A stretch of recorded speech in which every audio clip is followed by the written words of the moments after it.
a world within our world. They've created a world unlike any other world. Dungeons and Dragons. And a game like D&D fuels their imagination and makes them feel special. The ogre is amused by your joke and allows you to pass. Dad, I'm just curious. What is it about Dungeons and Dragons that suddenly leapt out at you at age 60?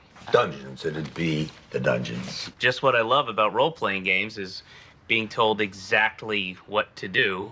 Me too. You should introduce yourselves. Hey guys, what's going on? You are listening to CFRU 93.3. This is the Spellbook. My name is Mike the Birdman, and I'm not alone as I trek through the many side quests and unusual detours we take to get to where we're going from the Feywild of London, Ontario, Canada.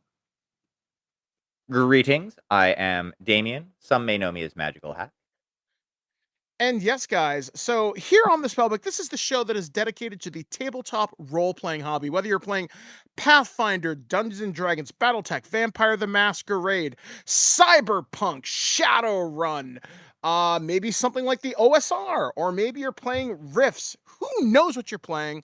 But we are here to serve you because that's what we do. We are not only players, we're also game masters. And myself, I am a tabletop freelance writer in the industry, and Damien is a Twitch streamer.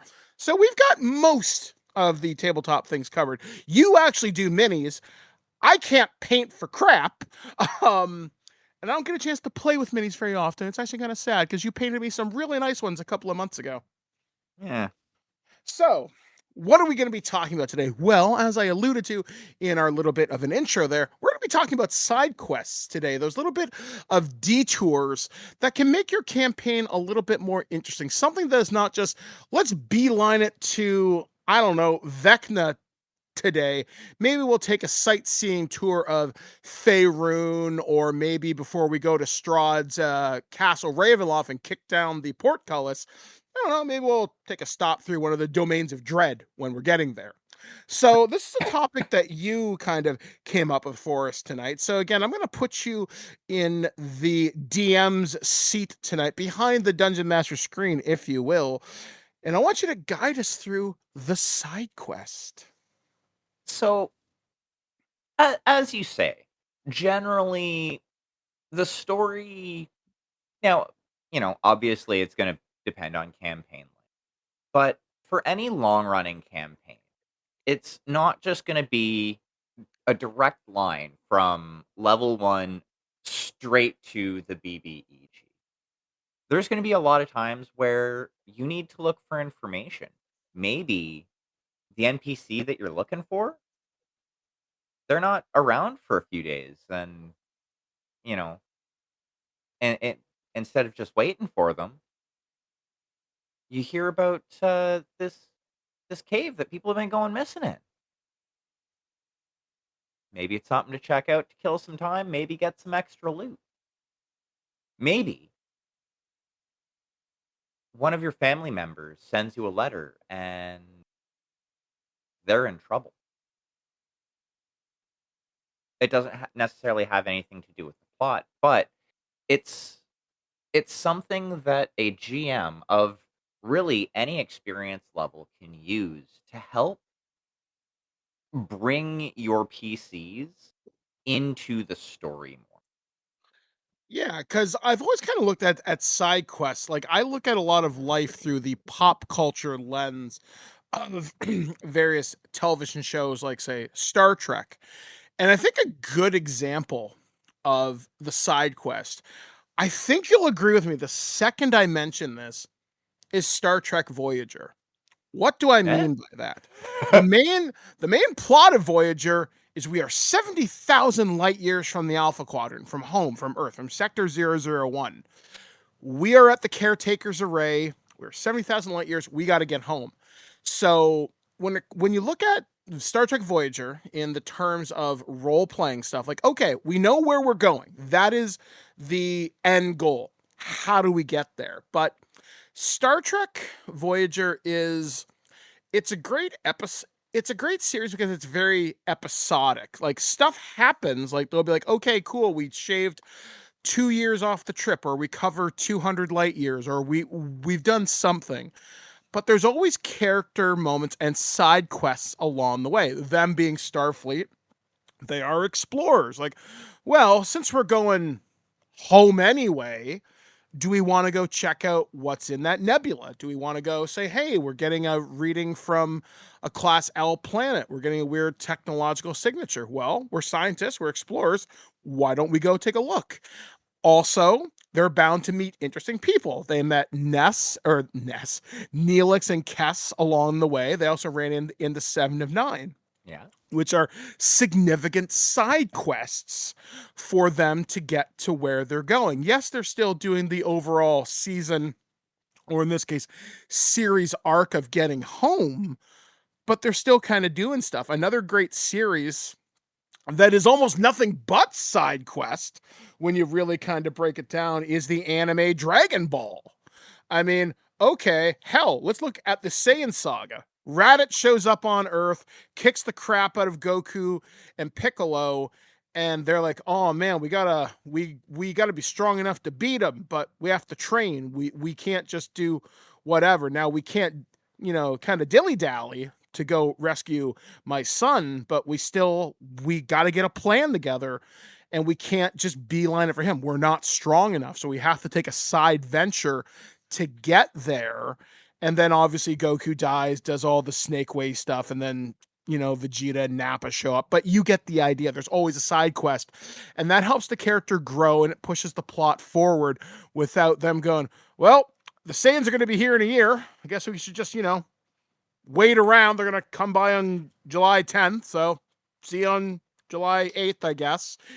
You have to have your characters always doing something, and even side quests, because you've always been a big proponent of maximizing downtime. Downtime questing is also kind of a thing too, because that can be character development, that can be building things. I know particularly in the game you and I are currently involved in, where I'm the game master, your character has a very large interest in downtime because it's going to develop that world a little bit more. Mm-hmm. Oh yeah, exactly. And that was another thing that I was going to mention. Even actually, I was thinking of it when you were talking about Voyager. Gathering. Many times, the Star Trek Voyager side quests were the result of, oh hey, we're running out of this, and we need to get more of it, or more of something that'll work in its place. Yeah, I mean, it's almost Battlestar Galactica, like specifically the reboot, where they're like, man, the fleet's really running low on food. And in fact, one of my favorite episodes of that, I don't know if I'd call it from a plot point of view, but I love the idea behind this. They come across this planet where they find a food supply, but it's not very good. And you're like, what do you mean? They find a planet full of edible algae. So every vegetarian is loving this, but they find a planet like, okay, it'll work. It's what we need, but it doesn't taste very good. That doesn't matter. We can feed like 10,000 people, and we can resupply, and we can go, and it makes sense as I look for the lost colony of Kobol or whatever the hell it is. But yeah, like I love the idea of gathering quests. I also love the idea. There was a YouTube video I watched years ago, and the advice that I got from it was, and this can be really good advice for game masters that don't have a lot prepped, though don't be that guy. And maybe that's an entire episode right there. I don't have anything prepped. What do I do? Side quests are a wonderful way for you to experiment and play. And you as the player, if you know your dungeon master is kind of floundering, you can help them. And what do I mean by that? Well, you can ask for rumors. For example, every Dungeons and Dragons game, it doesn't matter whether you're a high-level critical role or down at your friendly local game store with a guy who smells strangely like friggin' Cheetos. Everybody has the part of the adventure, I go to the tavern or the local watering hole. You can ask for rumors, and sometimes those rumors are true. Sometimes they're completely false. You mentioned, hey, there might be something in that cave. Maybe it's just it's an owl bear that's defending its young, but maybe you've been led to believe it's like this undead. Maybe it's like a Bodak is like hanging out down there because there's all these undead hanging around, right? Like Yeah. you gotta. Sometimes a side quest can be a really simple combat. It doesn't have to be this life or death, thing. It can be something here. Here's a really simple creature you and your guys can kind of beat up. It gives you something to do. You're still playing the game, and it gives Yeah, your exactly. characters. Yeah, like because your character should not necessarily always, like I said, be running straight for your BBEG, but your character should always be doing something in some capacity. So building out these side quests, they can be really simple as like a simple combat, a resource gathering thing. But sometimes you want these side quests to be more character driven. And that's where you kind of have to start looking at characters' backstories and maybe developing plots from there. Yeah, and like that's a big one, and that's one of the reasons why it's kind of important as a player to work with your GM and give them at least, a basic backstory, a couple of family members, a couple of major life events. It could be point form, it could be, a couple of pages long. Please don't give me a 16-page backstory. I will not read the whole thing. But like that way your GM has something to work with. Your great uncle Archibald, maybe they have information that could help you with the main quest. Maybe, you remember something about a story they told you when you were a child. You don't need it to go face the BBEG. Your players could very well ignore it, but that's something that's going to tie your player, your that PC's backstory to the world and to the main narrative. So like it's one of those things that I honestly think it's rather awesome to do, and it's a pretty deep well to pull from. Yeah, because like you'll always have something interesting, and more often than not, people they want to work with you on this. Like, for example, if my character doesn't say I have a great uncle or Archibald, maybe that's something you can build on. Like, if you're like a good player and you can see like as in your DM's kind of floundering, you're like, wait, I don't have an uncle Archibald. There's something up with this. That's a side quest that adds depth, that adds something interesting to your character. That is something that hopefully can be built upon. And maybe that, I'm not saying it's going to be like a campaign level mystery, but to pull from the pool of Star Trek again, I can think of an episode of Voyager that almost exactly does this. There was an episode where they blanked a portion of the Doctor's memory. And you're like, why would they do that? Because the Doctor was tinkering with his emotional subroutines, and he had to make an ethical choice as a doctor. Can I save this person's life? And it put him in this logic loop and almost drove him crazy because people were talking about, I'm probably misremembering portions of this, but it was like, this crew member doesn't exist. Why is their name in the computer yet I have no memory of them? I treat everybody. So maybe in like a D&D term or anything else, did somebody wipe your memory? And then that's more mystery. That's more fun. But speaking of more fun, we're going to take a break here, right here on CFRU 93.3. This is the Spellbook. Like I said, this is the show where we talk about all sorts of tabletop role-playing games, whether it's the Fae messing with your memory, or whether it is literally Count Strahd von Zervitz come down from Castle Ravenloft and demanding tribute. There's going to be a lot of interesting stuff coming up in the next 45 minutes here or so here on the show, but we will be right back right after whatever this message is. But we'll be right back. I'm Mike. He's Damien. And Hello, CFRU listeners. We are the hosts of Tales from the Bridge podcast. My name is Tristan. I'm Sam. I'm Marty. And I'm Kevin. You can check out our show, Tales from the Bridge, every Thursday morning on CFRU at 9 a.m. We interview science fiction creators, including authors, directors of movies. If you want to check out some of our back episodes, check out our website, talesfromthebridge.com. So join us, talesfromthebridge.com, or on CFRU Thursday mornings at 9 a.m. And let's make our way over to the bridge. Welcome back to the Spellbook, right here on 93.3 CFRU, Guelph Community Radio, as we venture down a side quest. So, before the break, we were talking about, how you can, as a GM, use, your PC's backstories to help generate side quests. Say, your campaign has gone in a slightly different direction than you were originally prepared for, and you need time to, to herd those cats in the direction that you want them to go in. Here, you know what? I'll use an example from Tinker's backstory, the character that I'm playing in the game with Mike. Tinker, unbeknownst to them, is adopted. And, this is something that you've obviously read the sheet. You did that before calling me a walking war crime.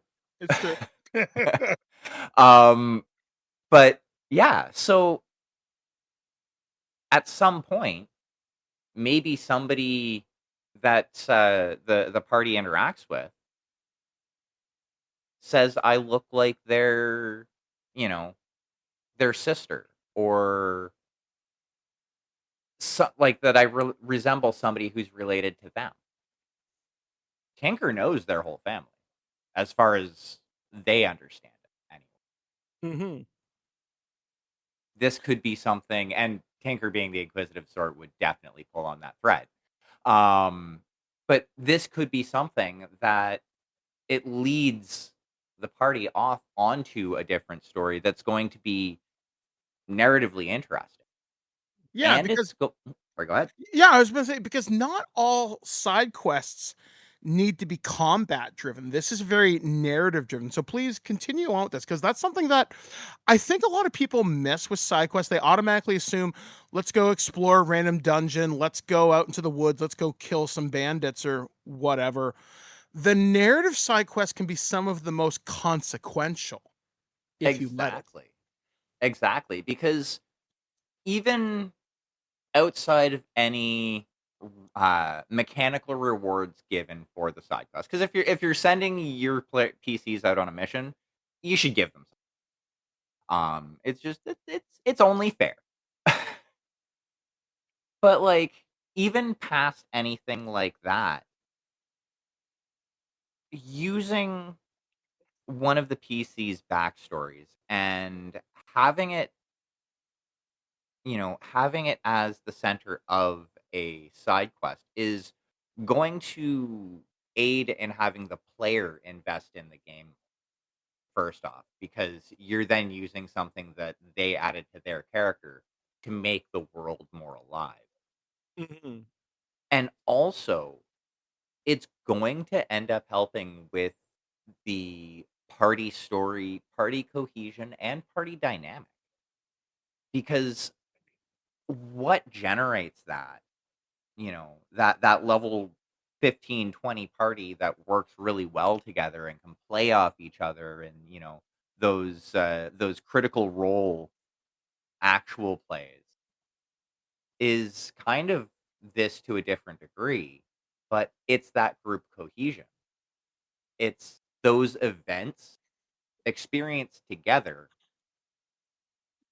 that bring those, individual people together, not to wax poetic about it for too long. But yeah, because like when you start doing these literal team building exercises, Yeah.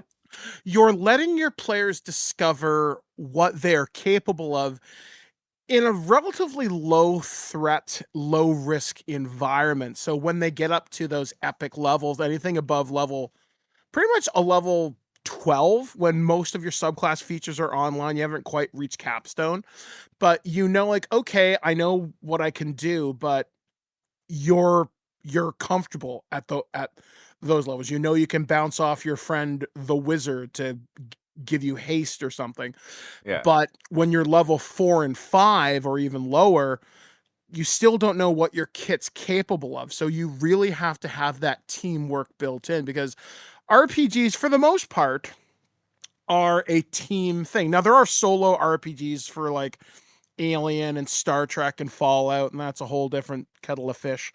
But having the ability to test drive different things at low levels, that's good. And that's where really you build the camaraderie around the table, because again, you're not just facing down a beholder at level 14, which is probably even a little bit below you at that point.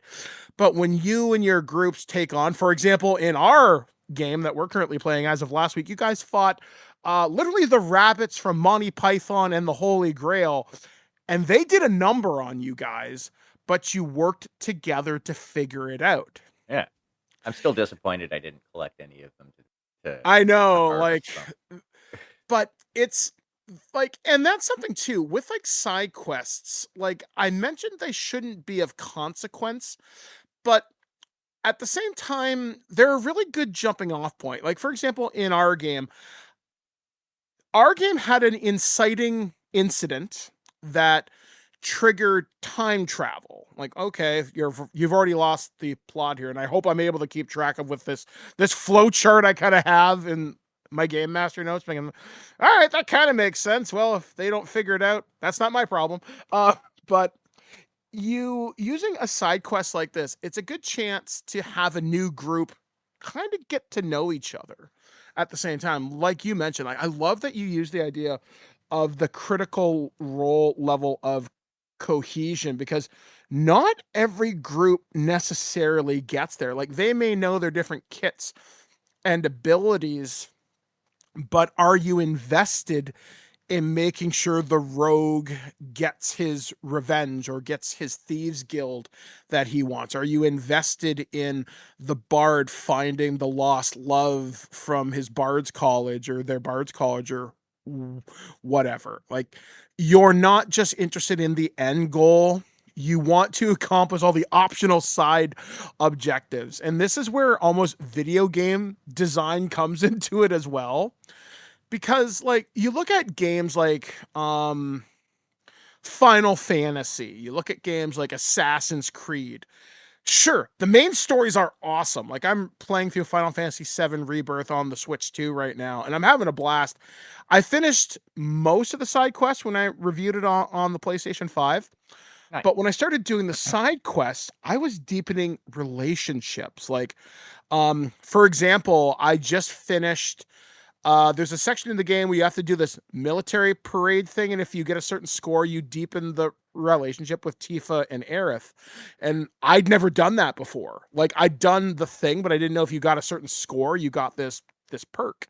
And I was like, that's really cool. I didn't know that. Like the first time around when I beat that game, I dated Aerith. Awesome. That's canon. This time around, I'm going to date Tifa because she's awesome. But Tifa is best girl. But I was like, I wonder what would happen if. And I love the school of video game. In fact, one game I think it's almost built entirely on side quests and relationship building, and something that you can apply to your tabletop sessions, is look at a game like Persona. Mm-hmm. Persona 5 Royal is the game I have a lot of experience with, and the vanilla Persona 5.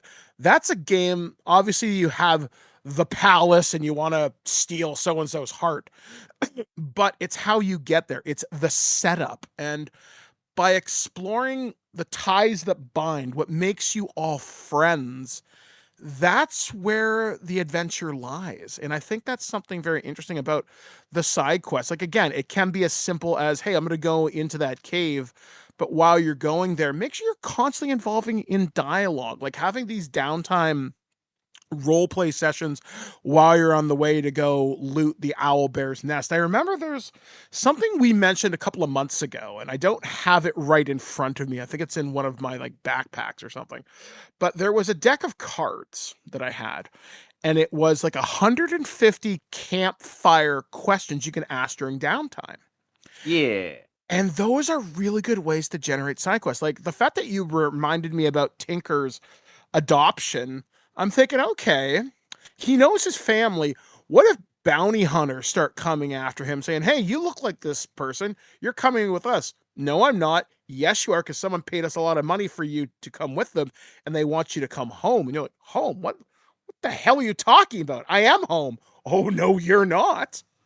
See, I was kind of actually when I had added that in, I kind of had something similar, but that one of Tinker's actual parents was actually a demon, and that they're actually first generation tiefling.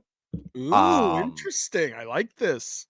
But yeah, that's where kind of my head was at when I put that in there. But like, I left it vague enough that if you went a different direction with it, cool. That's awesome, because that's something that then I can play to, because I, as the player, didn't plan it out ahead of time. Oh yeah, Tinker's actual parents are this person and this person. They just don't know it. No, it's just they didn't know they were adopted in the first place. Yeah, and it's like side quests don't have to necessarily be these big thought out adventures. Like when I look at, for example, Dungeons and Dragons and Pathfinder, they have these adventure paths, or they'll have these adventure books, which, you know, I don't think a lot of the stories in, say, Candlekeep Mysteries are necessarily campaign level events. They're fun little side quests for levels 1 to 12, but, you know, they're short little adventures that you can typically drop in anywhere. And I find a lot of RPG developers, and again, if I'm wrong on this, you know, the Spellbook show at gmail.com, I think.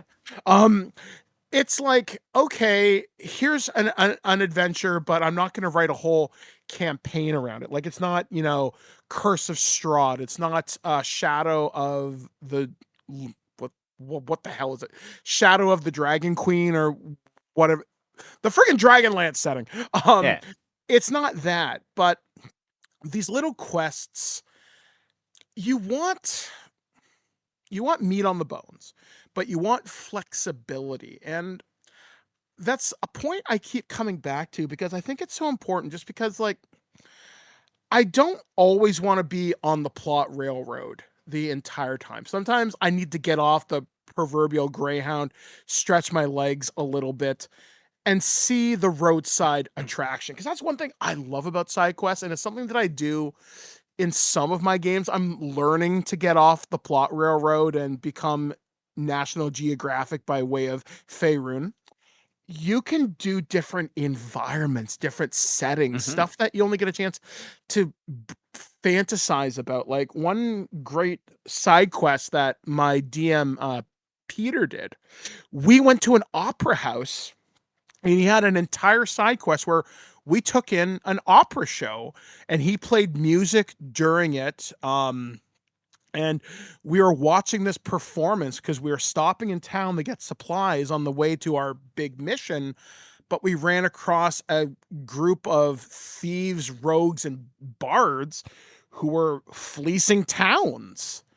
And they became a reoccurring plot element, because one of these kids was pretending to be this big badass bandit. My friend Nick slayed them.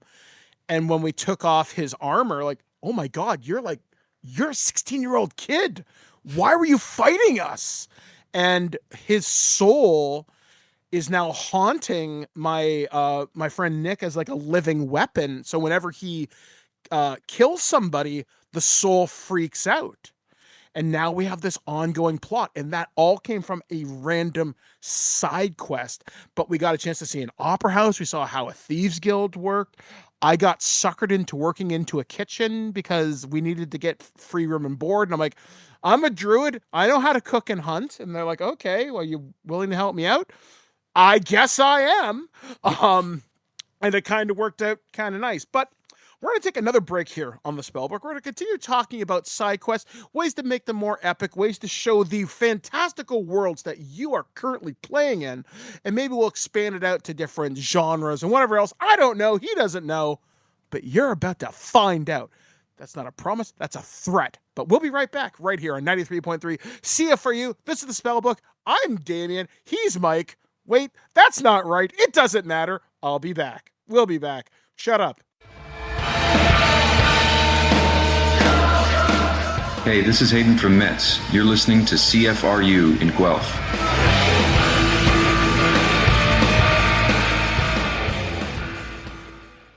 Welcome back to the Spellbook, right here on 93.3 CFRU, Guelph Community Radio, as we talk more about side quests. Before we left, we were kind of talking about, ways that, or rather, reasons that side quests are a good thing to have in your campaign. And it basically, it boils down to, it allows for a little break from the story. It lets everybody have a little bit more fun, and it brings people into the game a little bit more, and kind of increases buy-in, which is something that probably sounding like I'm beating a dead horse about. But sorry, go ahead. You actually make a really good point, because buy-in, it's not just character motivations and story and plot. It's about making the world feel lived in. Like, before the break there, I was talking about my friend Peter doing the Opera House encounter. Introduce weird stuff into your thing. Like, show me, like, most of the games I've played in previous to professional game mastering and people who took the hobby a bit more serious, it was always like, here's a generic medieval fantasy town. It's a bright, sunny day. Maybe, pardon me, there's some goblins or some orcs or whatever. But it was always such boring, generic fantasy stuff. And I'm not blaming the GMs that I've played under, but the worlds never felt descriptive. They never felt like there's anything fantastical. And I think you may agree with me on this one. So my ego is going to take a real big hit here if you don't. But I love to describe environments as weird and mysterious. Like, I want the world to feel different than you going down the street to your local park or going to your local Ren fair. I want you to see the mysterious, the strange, the unusual, or even when we look at the typical medieval town or whatever, maybe it's snowing, maybe it's windy, maybe there's like a thunderstorm, and that can give your side quests a little bit more flavor. Like, for example, in our game, we have gone into the Feywild, and the Feywild is something I've always wanted to play with, because I have this very interesting idea about the Feywild, because it started out as a side quest, but now I'm looking at it through a slightly different lens. I can't say too much because I don't want to give away the plot, so to speak.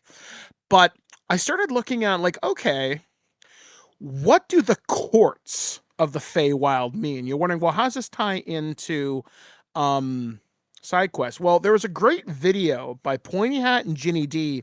They did a thing a couple of weeks ago, or maybe about a month ago now, talking about Monster of the Week, and they talked about the Feywilds. They started talking about the courts, and that got me thinking, well, there's some interesting side quests that could be generated out of environments, for example, because the Feywild, they operate not on black and white logic. They operate on logic that is purple, orange, and ham. Like, literally, their concept of right and wrong is so alien to us.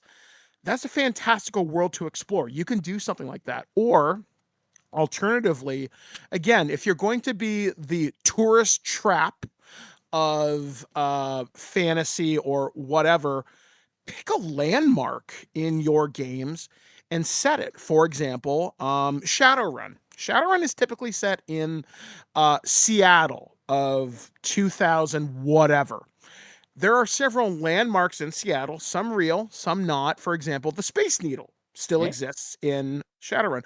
But there's also the Renraku Arcology, which is like this huge corporate nation which exists as a giant indoor mall. So think of like a shopping mall that can support a sizable population, but also has nuclear quality blast doors that can seal this thing off from the world.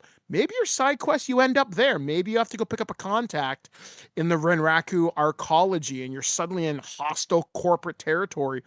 What does that look like? What does that feel like? What does it feel when you are wearing a duster with twin katanas stuck to your back because you're an edgelord? How does the average Joe who works in accounting look at you when you start packing your Ares Predator and like your Remington Rim Sweeper bulging out of your pocket? I don't think they're going to deal with you too well, but maybe that's a side quest there too, because again, you still have to get in there and deal information, because that's something else with like side quests. Take your players out of their comfort zone. Don't allow them to walk into the tavern armed to the teeth with like every conceivable weapon, including a piece of steel rebar in case they happen to run into a fairy. Again, take them to the opera. Take them to the movies, so to speak. And that's you as a chance as a DM. You can ham things up. Like, I love doing random performances. Like, I had one side quest because my DM was screwed. My friend Sam, we were missing our friend Peter at the time. He couldn't play his bard. So they're like, hey, Mike, can you take control of, Peter's character? Yeah, sure, I guess. And somehow I ended up starting a civil war because I was a bard. And that was a side quest. And I just kept playing it up like a WWE style hype man. There was no combat in that side quest. It was completely role play. Whereas my main character, I play a character named Kaylana, and she's like this sniper, edgelord, gloomstalker ranger. Like, I'm beautiful but dangerous. I just like playing girls because they're cool. But playing Peter's character of Saren, who is this ridiculously charismatic French bard in Dragonlance, we were stuck and we needed to get out of this port. So we're like, okay, you need to parlay to get us passage. And this barbarian king comes on board and he's like, I seize your crew. And I'm thinking, well, hold on. Why don't I offer you the gift of song and entertainment for an evening? Let my companions go. They're not worthy, my dear barbarian lord, to grace your presence, but I can entertain you and your tribe for but an evening. Let these peasants unload the boat. You don't need to bother them. And then I kind of started a civil war, but you know what? That's Peter's problem next week. That's not my problem today. And it was really fun because, again, my DM Sam's like, oh my God, I don't have anything this week. Help. And that's what we did. And it turned out to be so much fun because, again, with a side quest, you can fart around and you're not wasting anybody's time within reason, because there is a limit to this. Like, you can't just, for example, Tinker's not going to go down to the blacksmith and say, I need exactly 10,000 ball bearings, and you're not going to count them out one by one. You may describe, here's how I cast them, here's how we forge them, here's how I'm making sure we do that, but you're not going to drag it out while everybody in our group has like their thumb up their proverbial butts. No, that's something that's definitely hand waved away. Yeah, and that's the thing too. Like, how do you? Okay, Damien, I'm going to throw this because you're a fellow game master. How do you make your side quests interesting? I do it by giving you National Geographic, but how do you do it? What I like to do when it comes to side quests, I like to tie them to the to the archetypes that my PCs are playing. So if I have somebody who is a crafter or a hacker type character, I want to make a side quest that is going to showcase those abilities. Like, yes, you want to endeavor to give every PC their spotlight during the main campaign. But I don't know, there's just something special when you have this little side mission that this mission is all you. Like, you are the linchpin in this little side quest. Does it matter to them in the grand scheme of things? Maybe not. But it lets you as the PC do the cool thing. You know what I mean? Yeah. So, Do you think there's any classes of the typical ones that tend to lend more towards these types of adventures? Like, I see rogues / thieves, bards, maybe clerics in this. oh yeah. Like, really, honestly, if we're gonna take a look at like the stereotypical like D&D classes, um, it doing this actually lends itself really well to most of the archetypes you can find. And like it's going to be environment depending. If let's say you have a character in your game who's a like an urban ranger Mm-hmm. type deal, like one of the rangers or one of the characters in our current game, they're gonna do a lot better in an urban quote unquote manhunt type mission than they would out in the middle of the forest. Or, you have a wizard in your party and that one actually is perfect because you can send the party on a mission for, you know, insert powerful scroll here. Or magical supplies or something like Yeah. that. The wizard needs something, or even, an artificer. If they're playing the game like I do. There's this magical material that they need to get their hands on or want to get their hands on. Or, maybe to craft a thing that they want, they have to befriend, you know, insert fantastical creature here. I'm so glad you said that, because this was something I was going to ask you. Are there any abilities or spells or just stuff like that that really aid in the side quest? And when you mentioned magical friends, creatures, speak with animals is the side quest spell.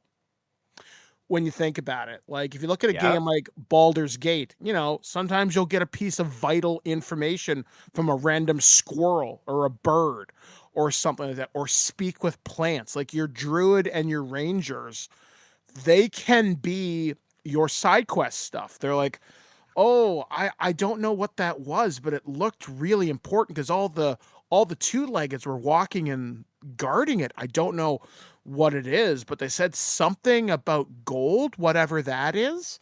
You can layer that in, even to a certain extent, paladin and clerics. This is a little more esoteric, if that's the right word for it. Using spells like bless, commune, and guidance, you could realistically throw in a little bit of exposition with that. When you're getting guidance, maybe they get a whisper from whatever power they happen to believe in and saying, hey, Sir whatever of Galahad or whatever. I don't know, I'm just making up names at this point. Go do this. And that's a side quest right there. And maybe your paladin, she has to go fulfill some divine mandate. Doesn't make sense to her, but to her deity, it does. But she can't do it alone. So she needs your help to go kind of do this. And again, that's a great way to kill time at the table, still fulfilling the adventure quotient that you want to accomplish. And again, it makes their characters feel like they're subclasses, or, maybe in Shadowrun, maybe they get a random text message and maybe it's a wrong number, right? Like, hell, I love getting wrong numbers in real life because I will randomly just say nonsense back to them, hoping they're like, what are you talking about? Like, there's a great example. My friend Tom, he played with somebody and he's like, don't tell Spider-Man the drugs are under this. And he's just clearly screwing with them. But if you put that in context of a role-playing game and you randomly got that text message and you were playing the Marvel superheroic RPG, you might be saying, hey, wait a second. Drugs are here. Should I call the Punisher and maybe go deal with this or go call Daredevil? Like, you know, that's a side quest. I love it because, again, it's just random info and it's just something you just mysteriously got. Again, it kills time, but that's what it is. Speaking of killing time, we got to give some room to some of the other wonderful shows that are here on CFRU 93.3. We'll be right back right after this. And when we come back, we're going to wrap up the show about Sidequests. But we'll be back. I'm Mike. He's Damien. I remembered this time. We'll be back right after this. Yay.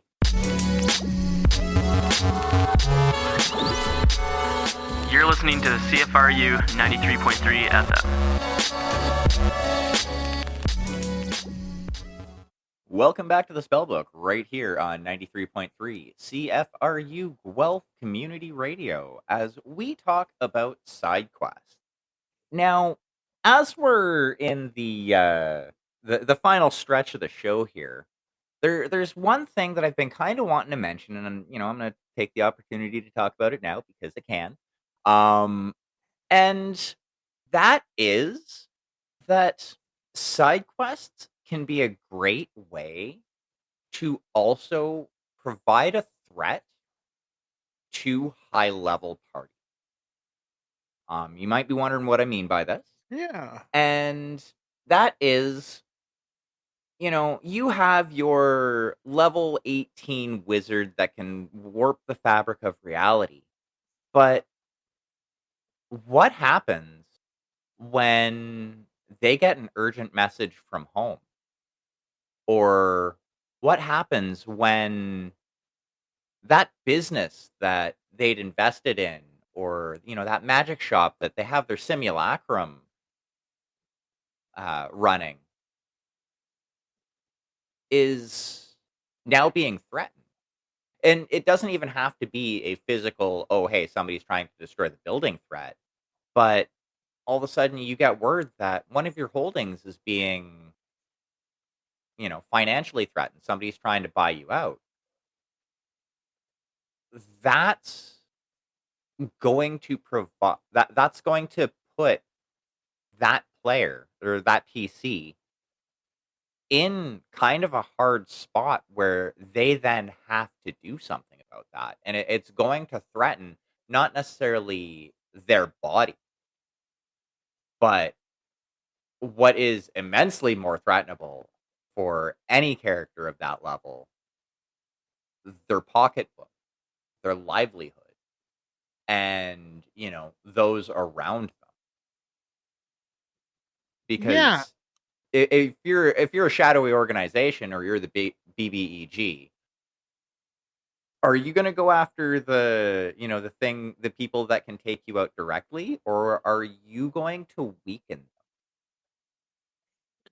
Yeah, it's true. Like, Sidequests, like, when you said that, I immediately started thinking, like, okay, what other pop culture examples can I draw upon? And you made me think of something, and I'm surprised this didn't come to me a lot sooner. Again, going back to Star Trek Voyager, there was an episode where Chakotay got stuck on a planet, and I can't remember precisely why he got stuck there, but it turns out it was like some shuttlecraft had crashed or whatever. But what had happened is they rescued Chakotay and they found the corpse of a Borg. And they're like, oh crap, we're in Borg space, or we're really close to it. So now they still got to do their resource gathering, but now the Borg are not too far away. So now you've introduced a threat that may not show up tomorrow, may not even show up 10 years from now, but it's there just in case. And I love the idea when you said, like, the big bad evil dude, like, threatening them through other ways. Like, it doesn't have to be, I'm going to send assassins after you. Nah, dude, I'm going after your initial public offering. Hell, there's a great Shadowrun example right there. Oh, man. Suddenly we're exposed on the TV, or suddenly people are hunting us. Like, one thing you can do with a side quest if you want to make things interesting, and you could even have this be part of some big bad evil dude's thing. What if you're the victim of bad PR? What do you mean? Well, you're a high level party. You're going through the realms, doing all sorts of heroic stuff. What if someone has convinced another adventuring party you're the bad guys? And now you've got another group of adventurers after you. They don't know they think you're the bad guy, and maybe in their eyes you are. Yeah, that becomes a side quest to clear your name. Yeah, and it's like, it's not going to be as simple as throwing down arms, because yeah, you could kill these guys, or you could say, hey, wait a second, Lancelot, if you could not point that crossbow at my face and take a minute here, you're going to have to find, like, who hired you and why. And that's another side quest. Maybe you pick up allies. Side quests are great ways to pick up contacts, information, resources, stuff like that. Because again, they're not like the main plot of an adventure or the main path of a RPG. A lot of it's going to be draining resources from you. Like if I'm going to set you up against some big bad monster, stuff leading up to that, I'm going to drain you of your spell slots. I'm going to drain you of your second wins, of your abilities. That's my drive as a GM. So when you get to the big bad, did you manage your resources correctly? I'm not going to punish you for doing whatever. I'll say spamming flame strike every combat's probably a bad idea. But if you're doing side quests, you're more than likely you're getting materials, you're getting extra loot, you're getting information, you're gathering allies.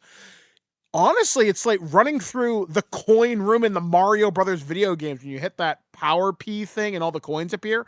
That's a side quest. That's not getting to the end of the level. It's a part of it, but it's not the main drive. And I think that's one thing people forget when they're designing adventures. Like, as much as we want to, I don't want to say the word punish because that's not the right term. As much as we want to give our players a challenge, you have to give them a sense that the world is working with them, not just always against them. Yeah, exactly. Like, and in addition to that, and I'm glad you brought up that side quests basically are another way to get the resources that the PCs need, that's exactly it. Is the PCs, depending on how generous you want to be with loot, the PCs are going to need a way to get those resources to either make or acquire the things that they need to overcome those obstacles. I remember reading way back in the day, back in the olden times of 3 and 3.5. One of the things that I think it was the DMG mentioned was that you, as the GM, are always going to be at an advantage because you are always going to be rolling more dice against the PCs than they are against. So you have more of a chance to roll successfully than they do, just for sheer weight of dice, because quantity is a quality of its own. So you want to give those PCs things to help bridge that gap. It could be resources so that they can go to the blacksmith or get their artificer to create a specific magic weapon, or soup up their carriage so that it's an armored battle wagon. Which is one of the things that I want to do for our campaign at some point. By the way. Awesome. Mad Max by way of D&D. I love it. But like those sorts of things are going to help the PCs become more invested, and it's going to give the PCs that much more confidence to be creative in with what they try. Yeah, because I find with side quests, it's almost a good way to encourage people that are maybe a little nervous at the table, because playing essentially what is a game of pretend with a bunch of strangers, that can be a little intimidating. And a side quest is a really good way to ease somebody into a role or to give them the spotlight. And you can read it in real time, whether the person's playing along with you. I like to think at every table, there's at least one or two players that are probably showboats, people who want to encourage, people who are more senior players to get people going. Like in our group, we've got a fairly consistent group. Nobody really takes the spotlight. Certain people do. There's you and probably our satyr are the ones who take it most often. But then our Dampier will occasionally have this moment of brilliance, and they lead a lot of the roleplay spotlight. I find you and the Dampier typically lead a lot of the roleplay, which is really awesome. And everybody else tends to follow your lead. But when I poke somebody, it tends to work.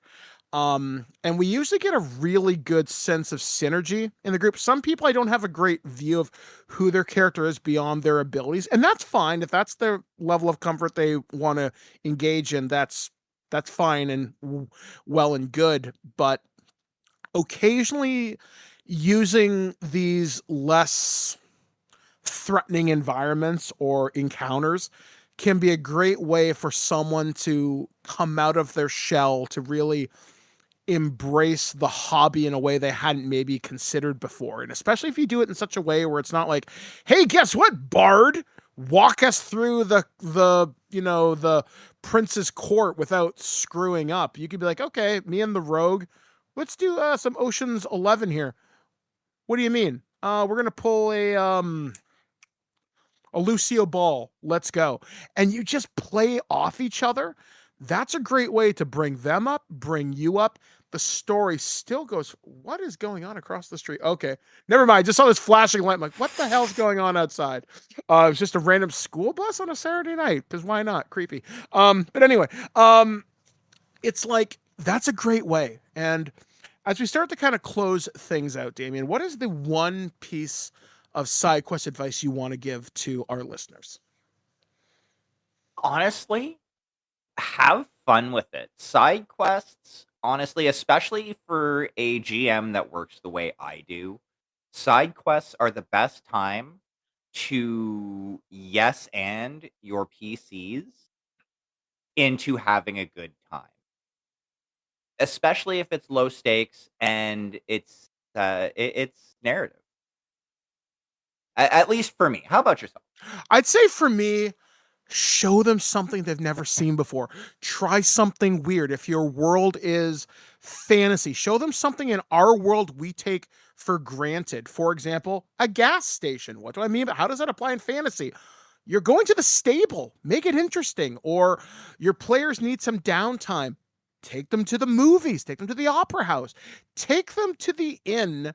And don't just have them, we sit down and we drink and we start a fight. No. Have them browse the menu and maybe like, hey, wait a second, where'd you get that like owlbear steak from? Well, there's this hunter that we talked to, but he hasn't been back in a couple days. You guys, I don't know, maybe we could work something out. There's a side quest. You get free room and board. Bring me back some owlbear meat. All right, cool. Mission accomplished. But we got so much more to talk here on the Spellbook, but unfortunately, our mana has run low and we need a short rest, which means we will be back next week right here on CFRU 93.3 and This Week in Geek.net, where next week we talk about being more than a stat block, because sometimes you're more than 3d6 in order. We'll wait and see. So for the Spellbook, we have been... I have been Damien. I have been Mike the Birdman, saying... be excellent to each other, and we'll catch you guys again next time right here on Guelph Community Radio, the most powerful resource in all of Guelph. That's what my mom tells me. We'll be back next time right here on the Spellbook. It's not enough. We have a gallery of villains to look out for, but now we could be infiltrated by a shape changer. I can't even tell if any of you are acting strange because you've been replaced or because this group is full of weirdos. Thanks for listening to this episode of the Spellbook. If you happen to have any comments or suggestions, please send us an email at thespellbookshow@gmail.com. We'd love to hear from you. And if you're hungry for more, you can find Mike at thisweekingeek.net, covering a variety of nerdy topics, and Damien on YouTube at Magical Hack Makes for more TTRPG conversation. That's it, man. Game over, man. It's game over.